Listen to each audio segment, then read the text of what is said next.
నీకు ఇచ్చి పుచ్చుకున్న వెచ్చని తాంబూలం అది ముద్దుగా మారి బుగ్గన చేరిన పుష్యమి నక్షత్రం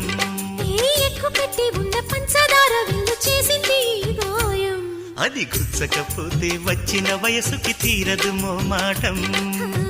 నిలిచా నిన్ను కోరి రసమయ రహదారి శుభమే సుకుమారి సొగసుకి ప్రతిసారి మదిలో